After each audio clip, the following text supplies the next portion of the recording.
Welcome to the Russ and Vince Courtside Podcast, where we bring you the most amazing content that we feel like we're the most passionate about.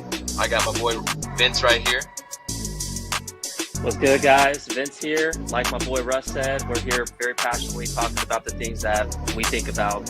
A lot of stuff that we're going to be talking about are things that we talk about on our day-to-day basis amongst friends, family, but really with each other. And we hope that you guys enjoy the content that we're putting out because all of it's going to be real and authentic. All right, guys, welcome to another podcast. Vince, where are you at, bro? We going live.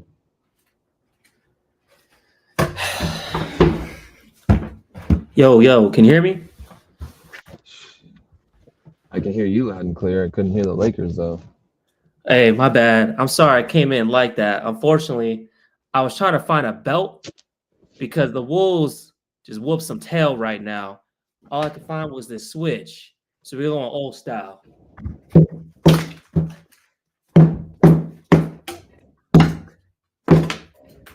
That's on Luka. That's on LeBron. That's Austin Reeves. Not the hanger, no. That's on JJ Redick's coaching. That's on Jackson Hayes, our starting center. That's on everybody who said Lakers in 5.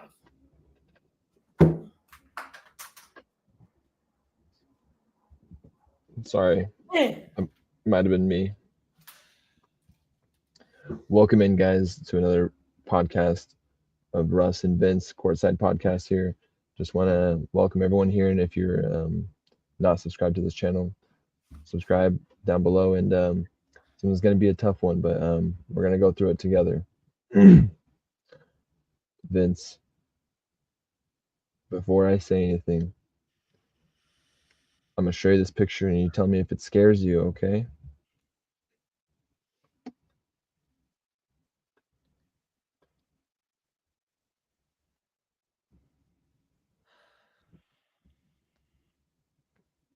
Get that off my camera right now.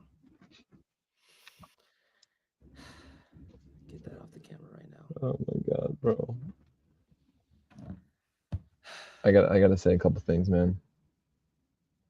First off, game 1, we played it like a regular season game. If you guys didn't know why we're here, Lakers lost. They're out. They've gone to Cancun. They've already packed their bags. Bron's already got vacation plans this weekend. That's why they're losing, because he can't miss out on his plans, man. But game 1, we took it like a regular season game. Didn't take it physical. Like, what do you mean you weren't ready for the physicality? This is the playoffs here. And then game 3, I think it was game 3, Luka gets sick. Like, bruh. I mean, it's not his fault, but like, bruh. And then game 4, we lose it by 3 points. And then this game, it might as well have been 3 points, but I think the score ended up being a little higher because, of course, Mike Conley just hits a shot at the end. You know, it's just a sad day. But Vince, did you bring the equipment I told you to bring? What equipment? I mean, it's time, man.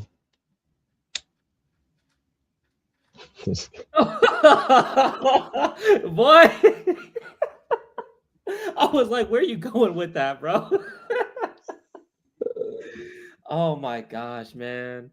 How you feeling, man? Let me tell you, man. Let me take over this real quick, man. Come, let's talk, man. First and foremost, didn't mean to be over dramatic, but you know, they say when you got rage inside of you, sometimes you got to have a healthy outlet to get that out. That was my healthy outlet for the day. I'm good now. I'm good. I'm straight. So now I'm going to take a different approach, man. I was blessed to be able to choose and make a choice today to instead of staying home watching this Laker game from start to finish, I decided, you know what? There's a men's summit at church today. I think I need to go to that. I might need some saving. My soul might need to be cleansed. I might need to be with my fellow brothers today to help me get through what might happen today. And tell me why when I get to church today by myself, I find these two lovely gentlemen. Shout out to guys, I know you're gonna be watching. My boy Ralph and Joel, 2 Laker fans. We were just sitting there talking, man, just talking about what we thought was gonna happen with this game, and I think in some ways, we all agree this is just not gonna be the year. Something about it, man. I mean, all I can say is I don't want to hear no more Lakers in 5 talk ever again. That literally, that is like, we might as well call that the curse of Shannon Sharpe. It is not his year, and I'm not even trying to take it personal or nothing. I don't know him obviously like that, but all I was seeing online for the past months is Lakers in 5. At this point, that is dead. RIP to Lakers in 5. The only Lakers in 5 that we're dealing with today, that we're going to be hearing about all summer long until the off season, till the season starts in October, is Lakers in Cancun in 5. Lakers going home in 5. And the funny thing is, not only was it Lakers in 5 going home, they didn't even have to pack a bag. The Timberwolves did them a favor. They said, here, we'll go ahead and take game 5 in your home court again. So it's frustrating. It's a frustrating day to be a Laker fan, but I'm going to keep it positive. Okay. I'm going to give some perspective here. With all fairness, when we first got Luka Doncic on this team, we were already an incomplete team. Certain ESPN members were already saying this. They were already talking about how we basically had to gut our team, our core of our team, which was Anthony Davis and Max Christie, for Luka Doncic, who was just coming off of an injury. And you could tell since coming back from that injury, he just never really figured it out. He never got to 100%, and it really showed in this type of playoff matchup. Another thing that I really wanted people to realize that we're so confident going into this matchup is, whether you hear it a lot or not, I know it. Just growing up, knowing basketball, matchups make fights.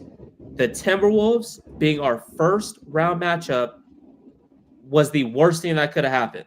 We would have been better off just getting the 4 seed, playing against the Clippers, playing in the same side of the Thunder. Hindsight, obviously, yeah, we could see that now. But when everybody was so confident going up against this Timberwolves, as if the Timberwolves were like a damsel in distress 6 seed, when if you look at the regular season record, they were only 1 game less than the Lakers, and they had something the Lakers didn't have: size. Rudy Gobert was out there looking like prime Shaq in this. Out here looking like prime Hakeem Olajuwon in this. Out here looking like prime Dwight Howard in this. This game alone, man, this mother effer almost went for 30 and 10. 30 and 10. He hasn't had a 20 and 10. He hasn't, 30 and 20. Okay. He almost had a 30 and 20 game. He hasn't had a 20 and 20 game in over 2.5 years. Tell me why, of all the strategies that the Lakers could have came up with, was small ball. I understand Jackson Hayes is not the best number 1 option to be your starting center, but my God, can you at least give him a look, especially in a game like this where Rudy Gobert was carrying the Timberwolves? Arguably, Rudy Gobert won the game. That's almost not even an argument, because Anthony Edwards didn't do nothing. Anthony Edwards had 15 points. But again, it's frustrating, because it's like, as a fan, whether you know basketball a lot or not, you know enough to know, hey, we should probably stop the other team from getting rebounds, because every time they get rebounds, guess what's going to happen? They're going to get another chance at scoring. And what happens after that? Now they're going to take more shots than us, which is going to allow them to score more than us. And what happened in the fourth quarter? What happened throughout the entire game? Exactly what was predictable. This was probably the most predictable game to watch. The second I saw the starting lineup, and there was no Jackson Hayes in the starting lineup, he went with the superstar starting 5 that we've heard about. The one with Luka, LeBron, Austin, Rui, and DFS. I don't know what it is about DFS. I love him. I love his mentality. But for some reason, at least in this series, he ain't it. He didn't show up at all. He had 6 fouls. He got fouled out. He contributed very little to nothing defensively. We got him for the defense. defensively, he wasn't doing well, especially against Anthony Edwards. And then you have other players like Austin Reeves getting cooked left and right and barely getting you anything on the offense. This series for Austin Reeves has been very telling. All that talk about the Lakers might have a big three, that might apply in the regular season, but it's very clear it's not going to apply in the postseason. We're going to do another video soon, hopefully, about the Lakers offseason, what we want to see them change, what we need to see certain players that are still on the roster going into the season need to do, because this exposed the Lakers, man. And as Laker fans, I almost don't want to turn on ESPN for at least the next 6 months. I don't want to turn on ESPN to see nothing, because I already know they're going to torch the heck out of the Lakers. I already know they're going to talk their talk about LeBron. They're going to talk their talk about Luka. We're going to start hearing about how perhaps Nico Harrison was onto something. Perhaps Nico foresaw this. Nico said defense wins championships. That was his best response. And you know what's funny? When you look at this type of series, he ain't lying. He ain't lying. Because defense definitely did not get us what we needed. Today, the last game, the game before that, we managed to get one win on the Timberwolves. Are you kidding me? Embarrassing. That is just embarrassing, bro. So we're gonna go into the stats, man. But that's my take, bro. Just off the dome, watching this game was so frustrating. It was so frustrating watching the Lakers play this series. It just seemed like there were times and moments they just either didn't have it effort-wise, they didn't care. Other times you could tell they were banged up and they allowed that to affect their offense, affect their defense. Other times you were seeing LeBron show up, and then most of the time when we needed him the most, he had no legs because he was either played too much or because he was given so much effort on the defensive end, he had nothing left to give on the offensive end. And then you got Luka. It's like, what are the odds that of all the time Luka is going to get sick in the year, it's in Game 3 in Minnesota? That Game 3 arguably set the tone for everything else. And I know that there's studies that show, I believe 75 to 80% of the time, the team that wins Game 3 wins the series. Well, here we are, Laker fans. So, reality check. It clearly was not our year this year. Let's see what we do in the offseason. Let's see what Rob Pelinka is able to do this offseason. He just got a new extension. Let's see him work some magic. I still got faith. I still got belief in this team in the future, because that's the whole reason why we got Luka. But I'm telling you right now, man, it's a wake-up call. It's unacceptable to lose in a game in 5 games when you got Luka, LeBron, and Austin. Come on, bro. Like, this better be a wake-up call for Luka. Love him. He's a great offensive player, but defensively, man, it's time to hit the gym. It's time to hit the weights. I don't want to hear or see no more posts about you drinking, smoking, having a good time. Bro, you are 26 going into year 8. This man, Anthony Edwards, at 23, might go ahead and get a championship before you. We be seeing these ads all the time, Jordan Brand, about how you're the guy, you're the next up person, right? Ever since you came to Lakers, we've been talking about Luka Doncic might be the new face of the league. I don't see it. You got to show me something, because I'm not seeing it right now. Until he finally takes that next step defensively and in his conditioning, I don't want to hear nothing else. Because at the end of the day, defense wins championships. Go ahead, Russell. Wow. That was a rant for the ages. I mean, and of course, Luka getting hurt in this game also didn't help. It was a very frustrating game. Just to know that if we could have closed games, I know, like, what if? Like, if we could just close the games in the fourth quarter, this would be a whole different thing.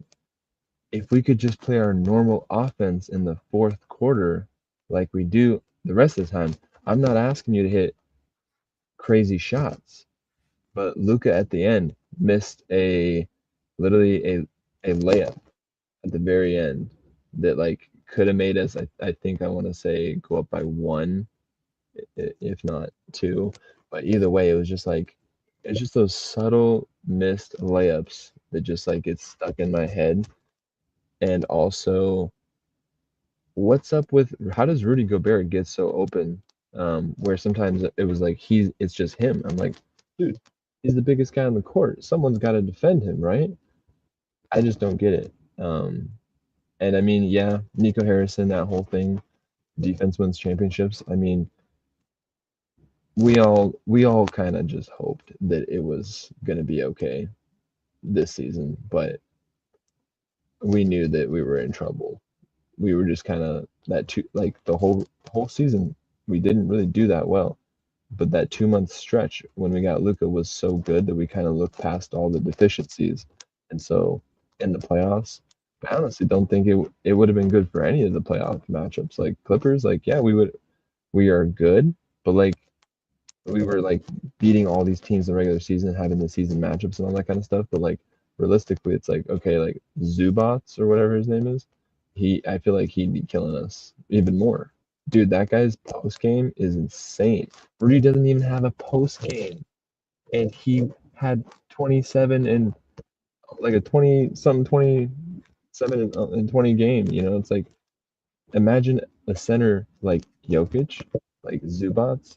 Um, hell, Miles Turner. Obviously, it's like we wouldn't play him to the finals, but it's just like every center would just kill us. I just don't see it. I don't see how we would have made it past anybody. The Golden State Warriors, I feel like would have been an easier matchup. But even then, it's like fuck. Draymond would have just ran everybody over. It just doesn't make any sense to me. I'm gonna pull up the stats here, but it was frustrating. It just felt like we could never get over the hump. Like, bro, like Austin Reeves, bro. I believed in you. I believed in you, Austin. Like, bro, you were so clutch. It's not even about the and ones you were getting during the regular season. It was the 3 point shot making you were doing, bro.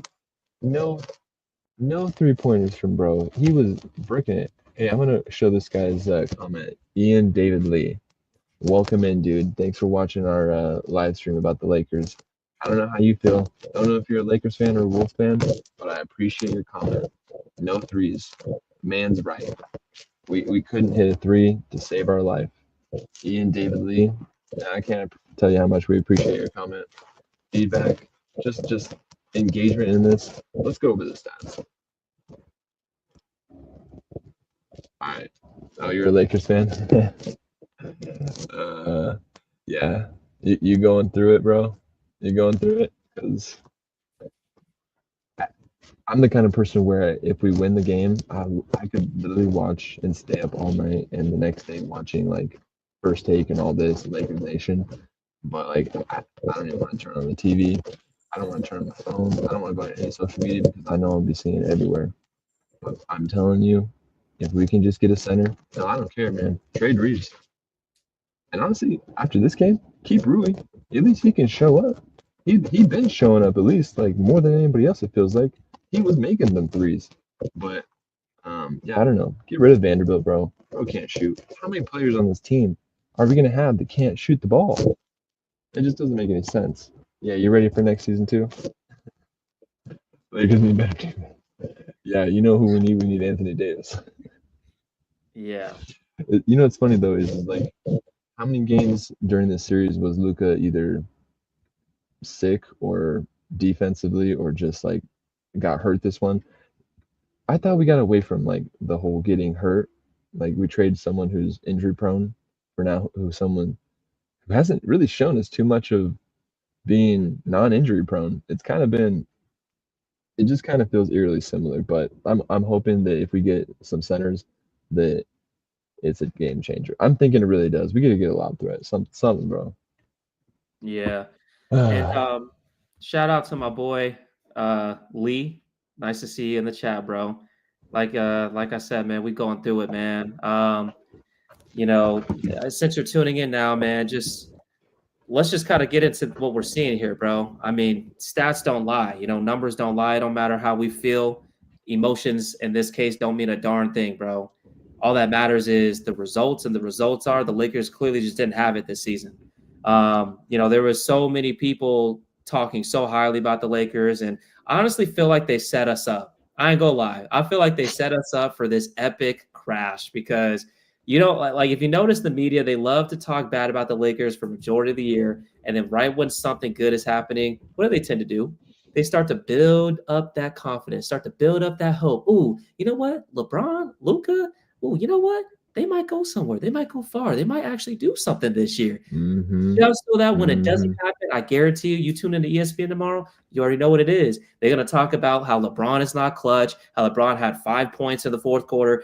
This game, he had 0 points in the fourth quarter last game. They're going to talk about how Luka Doncic is out of shape, and it's so clear. They're going to talk about how more than likely JJ Redick, not the best coach, or at least in the postseason right now. This was not a good way to start your postseason career as a first-time coach. They're going to talk about how small ball clearly was not the Lakers' advantage. So why keep going to it? If they don't talk about it, shoot, we'll talk about it because I'm still trying to understand it. I understand that we're thin in terms of rim protection, but you can't sit here and tell me that in a game like right now, where Rudy Gobert is out here looking like prime Shaquille O'Neal for the Timberwolves, that you don't have a answer. Like, to me, it's like, bro, you have Jackson Hayes.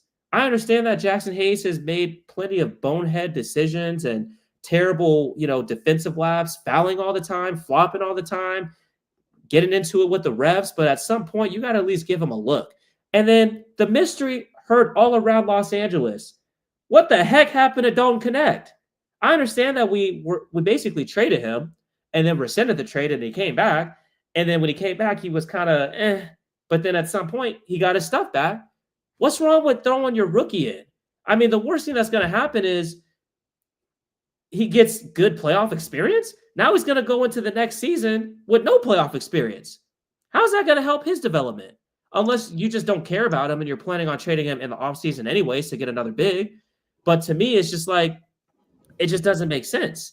You have the opportunity to let your rookie get experience. You have the opportunity to stop Rudy Gobert by giving him size, because clearly LeBron James is not capable of guarding centers at age 40 years old in year 22. It just doesn't make sense. So why in the world JJ Redick would ever think that that's a genius idea? I don't understand it. I mean, he's Mr. Analytic, right? I understand that analytics in the regular season look pretty good with the starting five he started this game. But this is the playoff. I don't want to hear about what a team's doing in the regular season. It's clear because the Timberwolves had a terrible start to the season. And then they went on like a 8 out of 10 game win streak, catapult themselves all the way into the 6th seed. And now here we are. So again, matchups make fights, styles make fights. And this is clearly not a fight that the Lakers were equipped to handle, because with that lack of size, with that lack of defense, and the funny thing is all of our defensive players that we really had either didn't play or they didn't contribute a darn thing.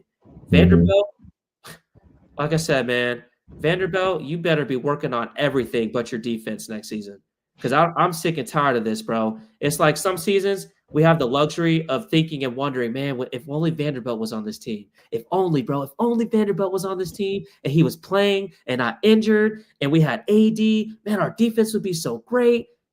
And then AD gets off and it's okay. AD may be gone, but we still got Vanderbilt. He just got healthy. Look at how the defense is looking. We're number one in efficiency in the regular season. We're doing great.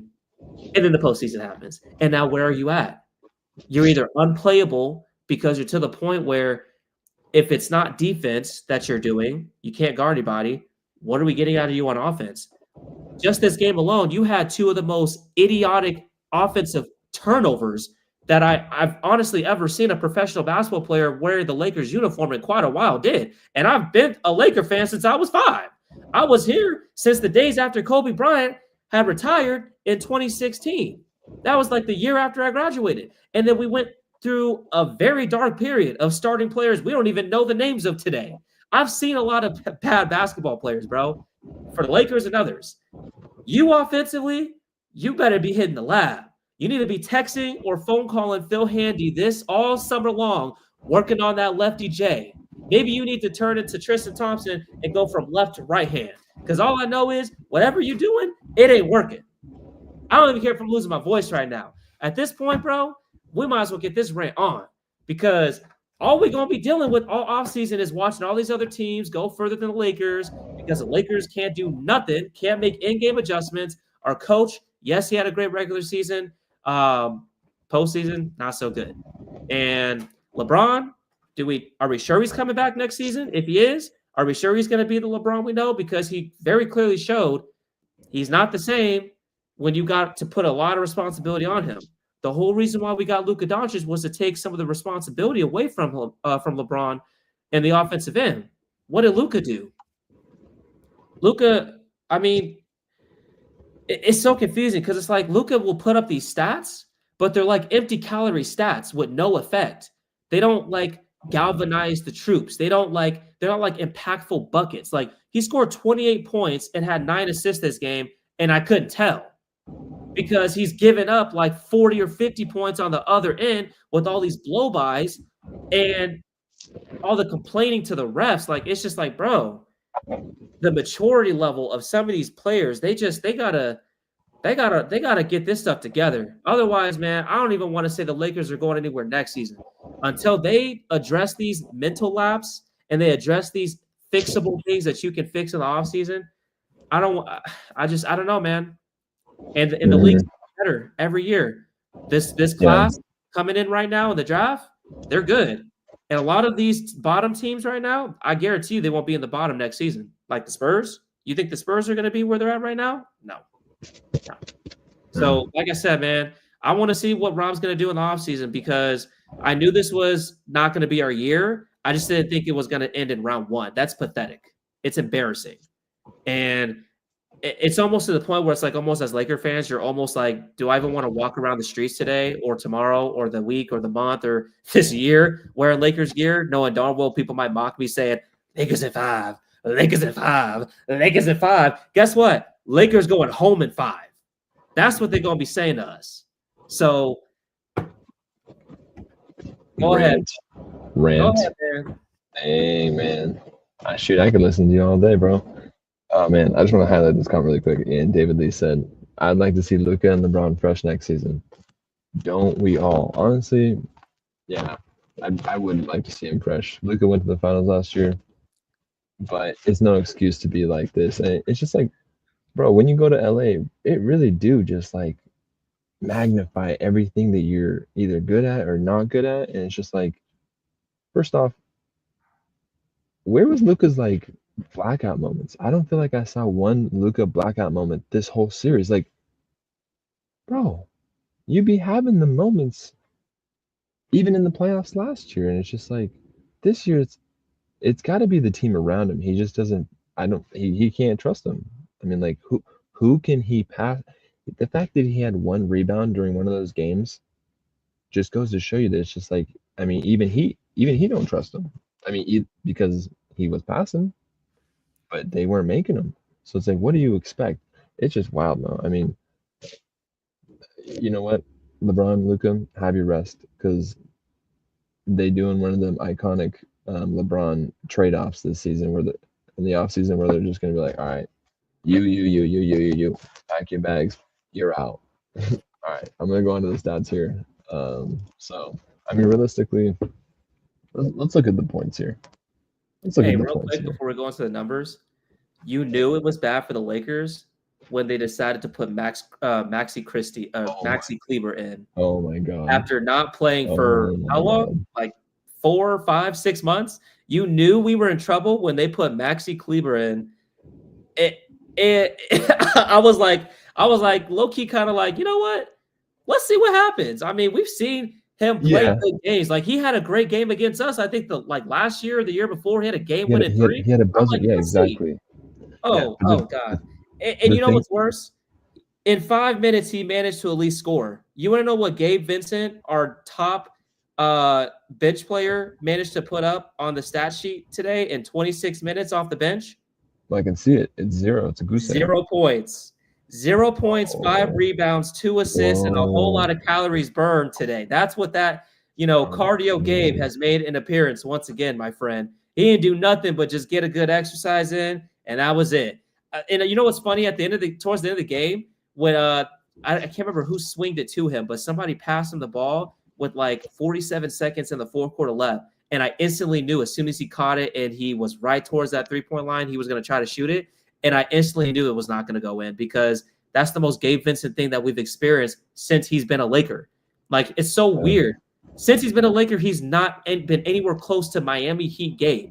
At this point, you already know you got to move on from him. And I hate saying that. He's got the coolest last name ever in the world. Vincent. Come on, cuz. You got to represent the Vincents in a much better way.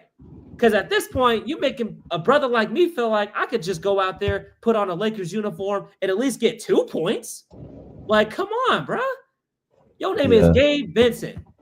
The Lakers were interested in you in the offseason, not last year, but the year before, for a reason. You were supposed to be our backup point guard, bringing what?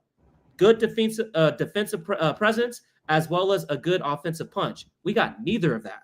Neither. So to me, I mean, like I said, man, there's obviously got to be some changes in the offseason. There's no doubt about it. And I'm curious to see what they're going to do. But I also, like, to me, man, like, it's just outside of the starting five, you didn't really get nothing. You're not going to win many games when your bench literally continuously gets outperformed. I saw a stat during the game today.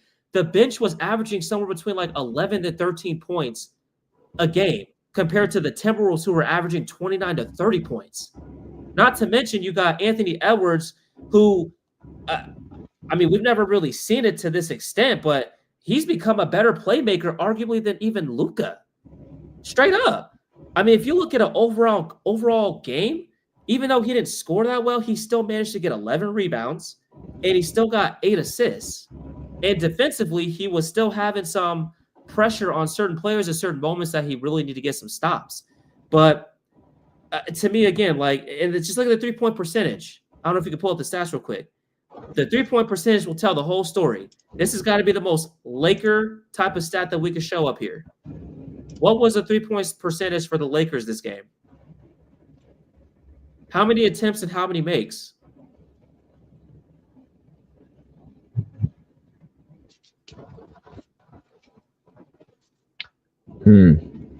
Well, I know that our 3-point percentage was 29% this game compared to their. Oh, no, it was worse. It was worse. Actually, no, you're right. Yeah, it was bad. It was bad. Bad. So here, I'll say it while you're trying to find it. We went 11 for 37 from 3. We were 29%. Rounded up to 30%. Now, you know what's crazy? This is easily a game that we should have won because the Timberwolves were 7 for 47. I'm going to repeat that for the viewers. 7 for 47. How the heck do you lose a game against a team that goes 7 for 47 from 3? I can't recall a game where a team lost a game where the opposition went 7 for 47. You know how bad that is? That's 15%. That's terrible. Anthony Edwards was 0 for 11. 0 for 11. They shot 47 threes and made. They shot 47 threes and made 7 and still carved us. Now, what I want you to also show the audience, because this is really the story of the game, is the rebounding and the offensive rebounding in particular. If you can pull that up. Well, I see offensive rebounding is 18. 18 to what? R8. And then what was the total rebounds? 54 to 37. 65 to 48. No, hold on. Total rebounds was, as a team for the Timberwolves, was 54. For the Lakers, it was 37. They had let me see here. They had like a plus. I can't do math right. They had like a plus 14 rebounds, and majority of that was offensive rebounds. How many times did we see a miss get tapped up several times by Rudy Gobert? How many times did we see a miss get snagged out of the air by Anthony Edwards? How many times did we see a rebound get gobbled up? Pause. By Julius Randle. We saw it a lot. Every time that they missed a shot, it seemed like they were getting the rebounds, and that's how a team is able to beat you. because they ended up taking more shots than us. They took 89 total shots to our 78. Yeah, hold When up. you give Hey, a team more opportunities, we're let's not give going a to do much. shout out to Man-Made Mark. You know, I just want to give out a shout out to people always who comment, because like I said, you guys are the real reason we do this. You know, just community. Timberwolves was 7 for 47. Oh my God, you're right. We shot better from three. No Hayes and no Connect. See, that's the thing is I mean, like, I get putting in Max Kleba and seeing what's going on, but like you could see it instant, like it just wasn't happening. Like put in Hayes. I mean, like, yeah, you got to have one game out of 5 for him to like do something right. I mean, I feel like Hayes would have done better, especially at blocking shots, but man, he fouls out real quick. And honestly, the whole Connect thing, I mean, everyone was getting blown by. You're gonna have, how can you not just at least try Dalton Connect? I mean, the man, I know he's a rookie and all that, but like he can shoot. At least try. Just put him in there. You gave Maxi Kleber, who hadn't even played since broken foot in what, December, January, and you put him in there. You couldn't even try Dalton. They've got to be trading him at the end of the season. You think so? It's got to be, because like, I mean, like, why not play him just to at least get the Lakers to a next game possibly? But at the same time, I'm like, you know what? He doesn't trust him. They must see something that it's that bad. The defense must be that bad. But at the same time, the reason we reversed or rescinded that whole Mark Williams trade from the Charlotte Hornets is because we're like, you know what? Why even waste our time with someone who might actually be really injured and they saw something? I don't know if they actually saw something. Maybe they saw something, but at the same time, they really just kind of went back on that first round pick that they were giving up and Dalton Connect, because I know Dalton Connect is going to be a good player. I don't know why, but I just have a feel good thing that he's going to be at least a really good role player at the worst. But Dalton Connect is going to be traded in the offseason. I guarantee it. He's going to be in one of the packages for a center, because he might be one of our best assets, including that first round pick, and to get a center. I just feel it. Do you think they, in some ways, real quick though? Do you think they sabotage Connect not being in, kind of similar to how the Warriors have low-key been sabotaging Jonathan Kuminga? Because reports have been shown that the Lakers are in some ways, or not the Lakers, the Warriors in some ways haven't been playing Jonathan Kuminga, because after he had declined his initial offer for the extension, they decided to, in some ways, I don't want to say scapegoat him, but kind of to that realm. And now he's not even able to really see the court unless Jimmy Butler got hurt that one time, and he hasn't. But I'm just curious if, like, you have, like, logically speaking, I can't think of any other way the Lakers don't play. Think about it. I just thought about it. Why risk him getting injured for any reason against a physical team? Why risk him getting injured in the offseason? And then, because even if he's injured, it's not like he's not going to come back. He's a rookie, but like, it's just going to look weird when you're trying to trade someone who's injured. It just like makes the value go down, even though we know he's a good asset. So it's like, why even risk him getting hurt? I don't know. That's my thing. But well, I mean, JJ look, lost us if it's the all these games. offseason, I mean, who cares? Like, if you think of it this way, they clearly didn't care the first time they tried to trade him.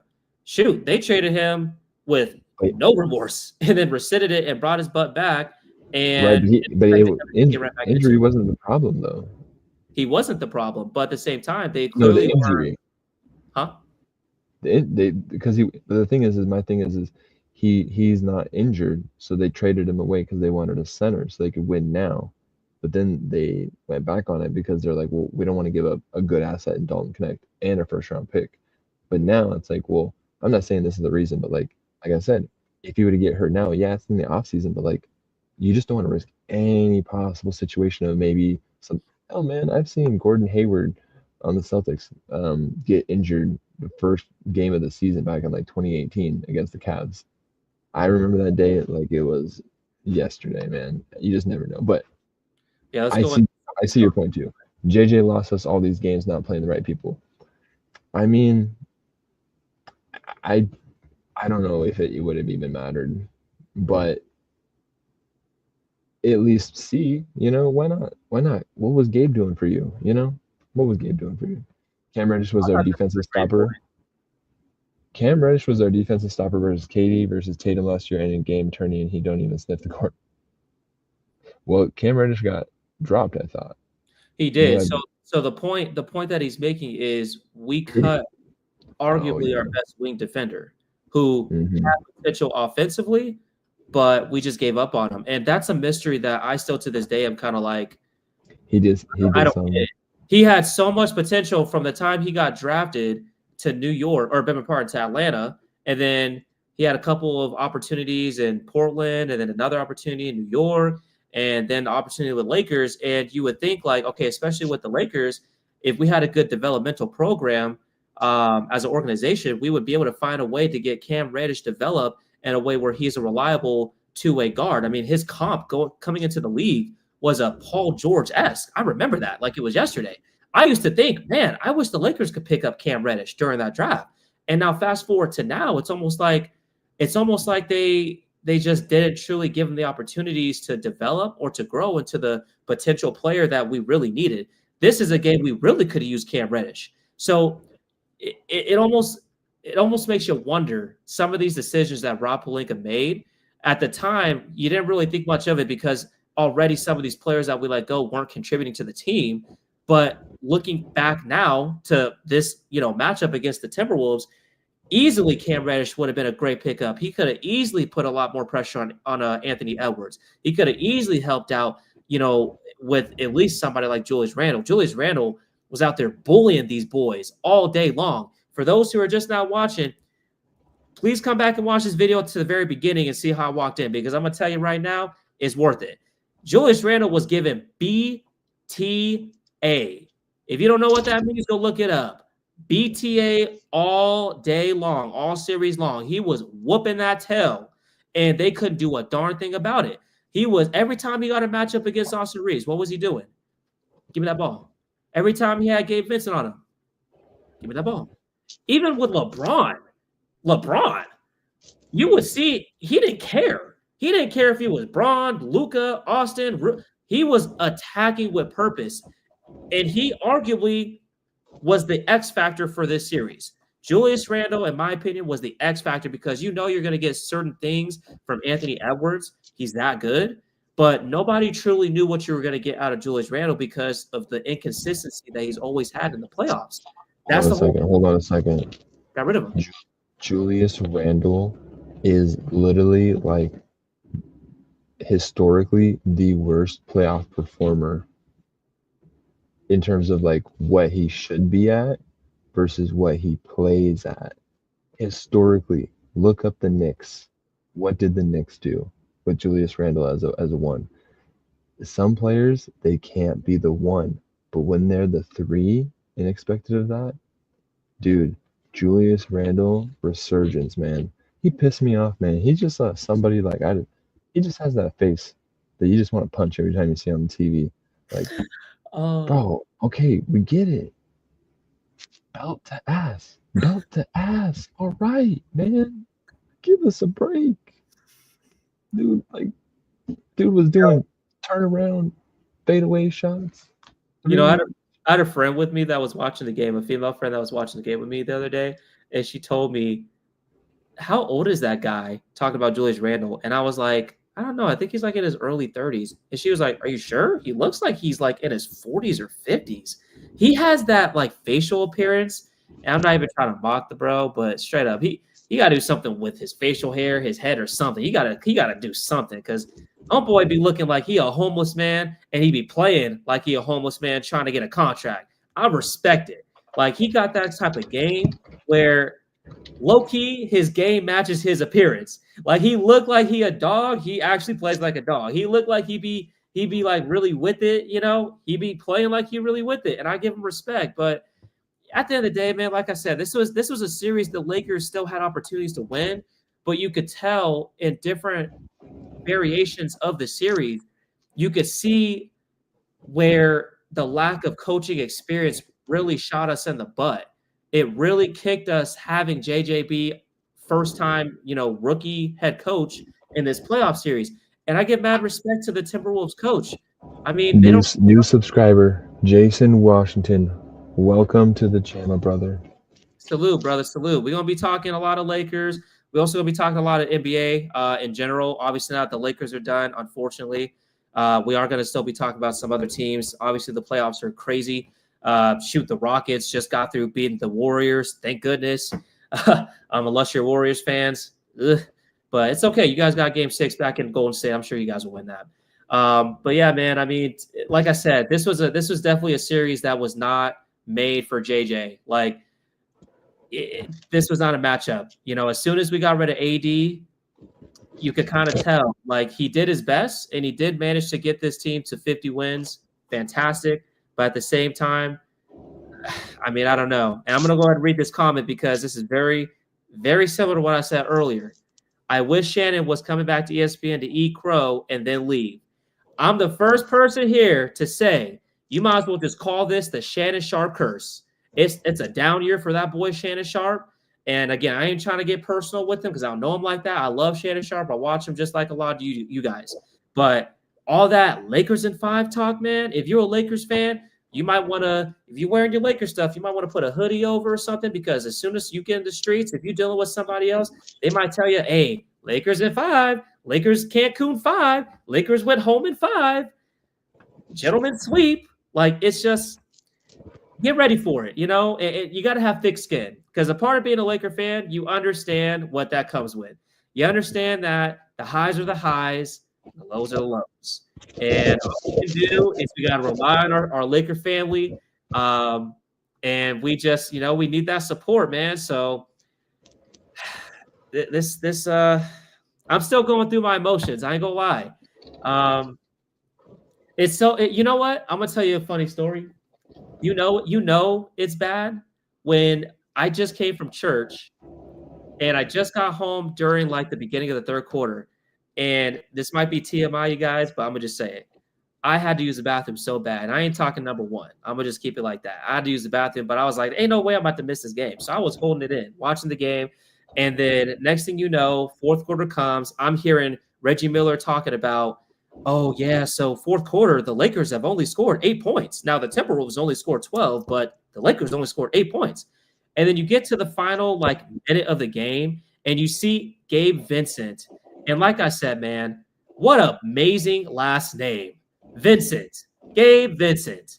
And you didn't even show up for the Vincents out in the world. Everybody knows a Vincent somewhere. You don't see them often, but they're out there. You meet them maybe once or twice in your life. We're out there, right? We're just doing whatever we're doing. He did not represent the Vincents at all. But my point of the story is, as soon as he shot that ball and I knew he was going to miss it, I think there was like 45, maybe 40 seconds left in the fourth. We were already down by 6. It was at that moment I knew I might as well get on that toilet because this poop's going to feel more satisfying than watching this game right now.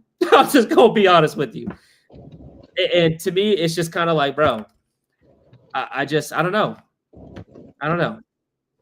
But all I got to say is I want to hear what you got to say, bro. I feel like I'm talking a little bit too much, man.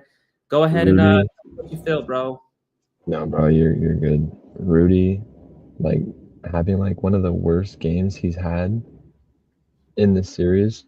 I don't know, just not having very many points. I think it was 2 points or something like that. And then going off for almost 30 and 20 in this game. That's what pissed me off, man. Really? Rudy? That's all I got to say. But I appreciate you guys. We can't go on much longer, man. It's getting late. I got to go cry in bed. Probably never turn on the TV again. I mean, it's one of those nights, man. See you in October. Hey, I will say this to leave a note. We do appreciate the support for our new viewers. We are going to be doing videos consistently. Ain't that right, Russ? And some of it's going to be basketball. Some of it's going to be some other topics. So, of course, if you guys want to tune in, we appreciate it. If you haven't already, if you do like the content today, go ahead and hit a like button and, leave a comment down below. Subscribe if you haven't already. We are new, but we're ready. We've been talking about doing this for quite some time, for many years, and we're locked in, and we definitely want to continue to build our family as much as we can. Oh my Lord. And I'm gonna just say this, man. Just have hope. I saw this comment earlier today, right here, or not earlier, but right here. I want to pull this up. Just to give us some hope at least. Where'd it go? Where did it go? I think it went up here. Where'd it go? Oh yeah, right here. My man Mark right here. That's all we can hold hope on right now. Yeah, Luka LeBron for a full season. And you know what? This is Luka's first offseason with LeBron as his teammate. Hopefully LeBron comes back. No indication that he's not going to come back next season. He always does these one-on-one contracts, and reports earlier stated that he was going to potentially take less to bring in, more help because clearly we need it. But I'll definitely say, man, this offseason, there's a lot of things I want to be looking forward to. I want to see really what Rob's about because up until this Luka trade, what was Rob really doing? Let's talk about it. What was Rob really doing? For years, I remember Laker fans, including myself, straight up was talking about how Rob Pelinka needed to go because he just wasn't getting the job done. And then out of nowhere, he got gifted the Luka sweepstakes and was able to just pick up his phone and basically just negotiate, which, to be honest with you, considering the many years that he's been an agent and everything, you should be able to negotiate a simple trade with Luka, especially when they're looking to get rid of him. And so outside of that, what has he really done? So I want to see what exactly Rob is going to be doing this offseason. I want to see if he's going to get us a big. I want to see if he's going to get us some better perimeter defense. And I want to see the players on this roster this season that's going to be returning next season make a big leap. Rui has really shown me a thing or two, but I know for a fact that Rui has an extra level defensively. I want to see him really dive in this offseason defensively because he's got that offensive game when it's flowing in the offseason, or when it's flowing in the game. But defensively, sometimes it's just kind of like you wonder what's going on. I already said what I said about Jared Vanderbilt. You need to be calling up Phil Handy, bro. You need to be calling up Phil. You know what? You got JJ as your coach. Call up JJ. You got his number. All I know is I don't want to see nothing other than jump shots all offseason long because your liability on that other end of the floor is really what cost us a lot of momentum during the games, Jared. I want to see you in the gym working on that J, working on your free throws. You are too young with too much good potential to just let it go to waste. You need to come back looking like Lamar Odom. I ain't capping. Like a prime Lamar Odom, playing great defense with that size, and all you need to do is just be able to finish at the rim or at least get a reliable corner three-point shot. That's what we've been waiting for and looking for forever. Can we finally have a season? Can we finally have a year where you finally do what we're expecting you to do? Just spend the whole offseason doing nothing but shooting corner threes and driving layups and free throws, and we'll be all right. Gabe Vincent, you need a new last name. You don't deserve that last name, my friend. I'm sorry. You need a new last name. Go get married and change your last name to that woman's last name because I'm sorry, you ain't the man of the house no more. She is. Not with that last name, man. You ain't representing us Vinces very well. Who else is down the list? Austin Reeves. My guy, you had a great regular season. That was it. The offseason, I want to see you hitting the weights. I want to see you bulk up because there was way too many times you was getting bullied. And it wasn't just by Randall. It was by Anthony Edwards, somebody who's 3 years younger than you, who's a bull. You need to hit the weights. Hit the weights, hit the gym, get some mass, and play some better defense. Slide them puppies. Work on your slides, man. If I were you, I would have somebody like LeBron or somebody big to train with you so that you can know how to stay with bigger guards or occasional fours like you had to with Naz Reid a lot of the times or Julius Randle. Work on your game, my guys. Luka, you have all the potential. People were talking about, like I said, you could be the face of the league. Well, it's looking less and less like that with all these other players starting to come up. Jason Tatum last year, coming up. Jaylen Brown last year, coming up. Then you got players like Anthony Edwards coming up. Shai Gilgeous-Alexander coming up. I know that he was voted by his peers as the most underrated. Tyrese Halliburton coming up a little bit. You got all these players coming up, and the West is going to be very difficult to come out of, just as it always has been. There's going to be teams that didn't even make the playoffs this season that are going to more than likely make the playoffs next season. All I know is the Lakers are going to. And all I know is, Luka, all offseason, don't be drinking beers, don't be smoking hookah, or at least don't post about it. The only post I want to see from you this offseason is working on your defense, getting your ass in shape, getting conditioned, working out with LeBron. You got LeBron James as your co-partner, along with Austin. You and Austin need to be working out with LeBron in the offseason. Figure out how he was able to last 22 seasons, 45 seasons if you really count the postseason. Figure out what his recipe is, just like Anthony Davis was able to, at least the first season he came in and won us a championship. Because there's levels to this. You guys need to take the next level if we're really going to take this serious. And I'm tired of the Laker fans having to go year in and year out with these high expectations that we should be winning championships, because we should. There's no way you're going to tell me a team with Luka, LeBron, discard Austin right now, just Luka and LeBron, two of the smartest high IQ players, not bringing home a championship. So yeah, that's all we have, man. That's all we have. And I gotta highlight this last one before we go. Vince sounds like a bitter girlfriend nagging him. you know what? But the thing is let's be real here.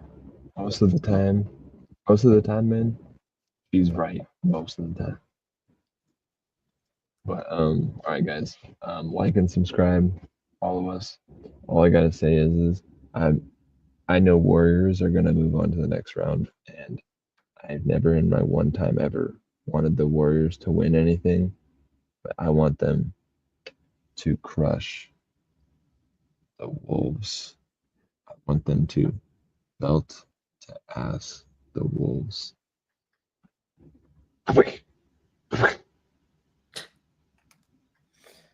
You know what? I wouldn't be mad if the Wolves actually made it. Because at least we could say we lost to the Western Conference champs. No. Maybe it's just me, but I don't. Look, when it comes to how did the Nuggets go? Huh? We lost to the Nuggets, and they won the championship. Yeah, but we lost to them multiple times. And I never felt good about it, even though they won the championship. It never felt good knowing that we lost to a championship team. It never felt good. It never felt good, man. And I mean, I understand what you're saying, but I want the Wolves to cry. I want them to cry. I want Naz Reid to cry. I want Jaden McDaniels to cry. I want Julius Randle to shave whatever hair thing he's got going on and beard thing. Bro needs to go into Gillette and get some shaving cream and just like shave it all off. He needs to retire. He'd be playing really good right now, but I want him to cry too. You know what? And Rudy Gobert, man, I need him to cry.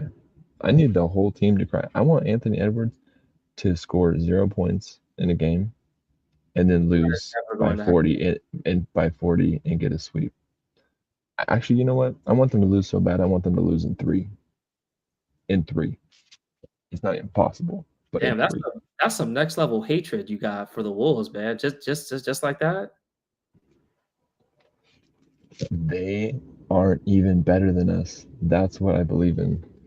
That whole thing of I'm Anthony Edwards and my idols become rivals, and I beat KD last year in the playoffs. Now I beat LeBron.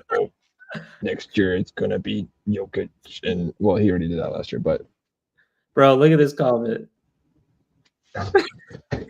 The level of hatred for the Wolves you have. This comment right here might just top it. This right here, this must be how much you don't like the Wolves, bro. Bro, I'm petty, man. Is that what it is? I'm petty, man. It's just sad to see your favorite player not be able to do the things that he was once able to do. And Go ahead and tell the audience who your favorite player is, so they know who you're talking about. LeBron freaking Raymond James is my favorite player, bro. I'm a bronze sexual, okay? I wear it with pride, all right? The thing is here is I literally watched him in the 2012 playoffs for the first time. I want to say 2012 or 2013. It was against the Spurs. I didn't watch that first year that they beat the Thunder, although it would have been nice. But I fell in love with LeBron watching him against the Spurs in 2013, that finals. Bro, the level of dominance he had was insane. And I'm thankful that I got to watch a superstar to get to have the like longest prime in history, in sports history. And it's just honestly sad to see, like, yeah, he still does what he does, and honestly, I still believe that they can win a championship next year with an actual big. But it's just he just can't do the same things anymore, and it's just like tear. But it really is sad, man, because if I could just take LeBron from 2012 and bring him to 2025 in this series, bro, dude, I want LeBron to dunk on Anthony Edwards so hard that his nuts go in fucking Anthony Edwards' mouth and choke on it and die. Pause. Big pause. What in the ditty is you talking about right now? Big pause. He needs to be humbled, bro. Anthony Edwards needs to be humbled, bro. Bro, you know what? This comment right here, this is you. This matchup clearly started your this started your villain arc, bro. I could feel it. I could tell it. I've never heard you talk about the Wolves, knowing you as long as I've known you. You never talked this bad about the Wolves. You clearly want the Wolves to be extinct to this point. I want Wolves as a whole to be extinct. All the players, and you know what? I'm gonna throw straight. Fuck you, Chris Finch. Oh man.